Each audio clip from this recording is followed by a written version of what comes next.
اس کا حکم ملتے ہی چند دنوں میں ملک بھر کے تمام لوہار اور ان کے ساتھ کام کرنے والے مزدور حاضر ہو گئے۔ اس دوران خوش بخت نے محل سے کچھ دور ایک بہت بڑی جگہ پر ان کے رہنے سہنے کے لیے خیمے لگوا دیے۔ اس نے اسی جگہ لوہے اور دوسری دھاتوں کو پگھلانے کے لیے بہت ساری بڑی بڑی بٹیاں بھی لگوا دی تھی۔ جب سب لوہار اور ان کے کاریگر وہاں پر جمع ہو گئے تو خوش بخت نے ان سے کہا، آج سے آپ سب لوگ شاہی آہنگر ہیں۔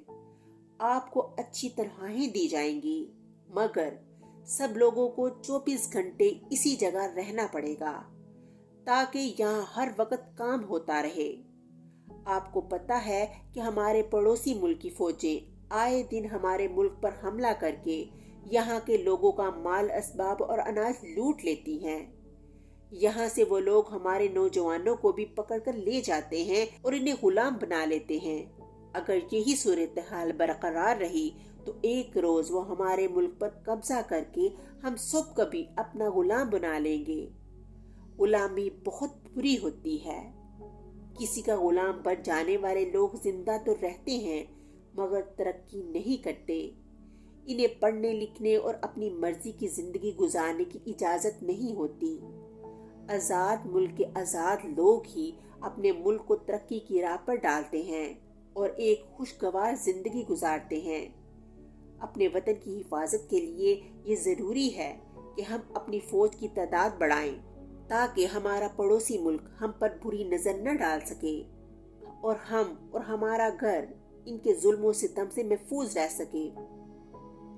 ہمارے ملک کا ہر فرد ایک سپاہی ہوگا، مگر اس کے لیے ہمیں جنگی ساز و سامان کی ضرورت پڑے گی۔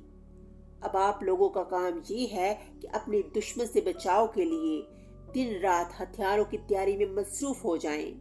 خوش بخت کی بات ان سب کی سمجھ میں آ گئی تھی۔ وہاں آئے ہوئے تمام لوہاروں اور مزدوروں نے عہد کیا کہ وہ اپنے ملک کی سلامتی کے لیے جی جان سے کام کریں گے۔ انہوں نے اپنا کہا کر دکھایا اور چند ہی مہینوں میں انہوں نے دن رات کام کر کر کے چمکتی دھمکتی تلواروں، خنجروں، نیزوں، تیروں اور زرہ بختروں کے ڈھیر لگا دیے۔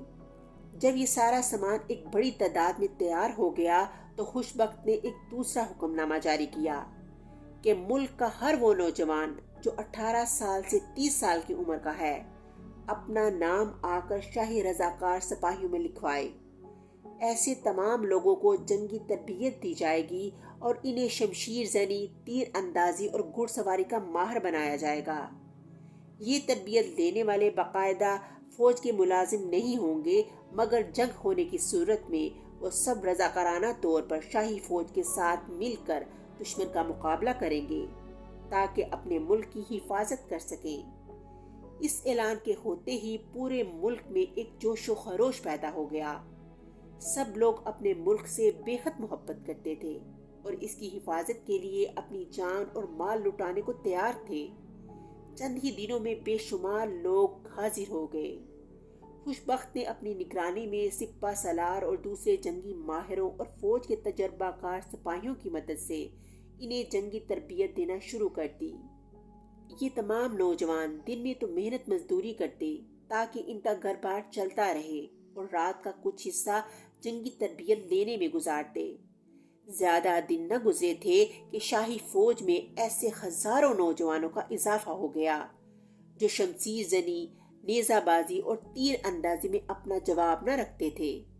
پھر ایک روز ایسا ہوا کہ شاہ بہرام کی فوجوں نے شاہ خدا دوست کے ملک پر چڑھائی کرنے کا منصوبہ بنا کر ان کے ملک کی طرف پیش قدمی شروع کر دی۔ اس موقع پر ان کا بادشاہ شاہ بہرام بھی ان کے ساتھ تھا۔ اسے شہزادی انم کے متعلق خبریں مل گئی تھیں کہ وہ بہت خوبصورت اور ذہین ہے۔ اب اس کا ارادہ تھا کہ وہ شاہ خدا دوست کو شکست دے کر اسے قتل کر دے گا اور اس کے ملک پر قبضہ کر کے شہزادی انم سے شادی کر لے گا۔ خوش بخت نے ایک کام اور بھی کیا تھا۔ اس نے چاروں طرف اپنے جاسوس پھیلا رکھے تھے جو ہر دم ظالم اور مکار شاہ بہرام کی فوج پر نظر رکھتے تھے۔ شاہ بہرام کے ارادوں کی خبر انہیں مل گئی تھی۔ انہوں نے یہ اطلاع خوش بخت تک پہنچا دی کہ دشمن نے حملہ کرنے کا منصوبہ بنا لیا ہے۔ اور ان کے ملک کی جانب چل پڑے ہیں۔ یہ اطلاع ملتے ہی خوشبخت نے اپنی فوج کو تیاری کا حکم دیا۔ اس کی ساری فوج نہ صرف تعداد میں بہت زیادہ تھی بلکہ نہایت منظم بھی ہو چکی تھی۔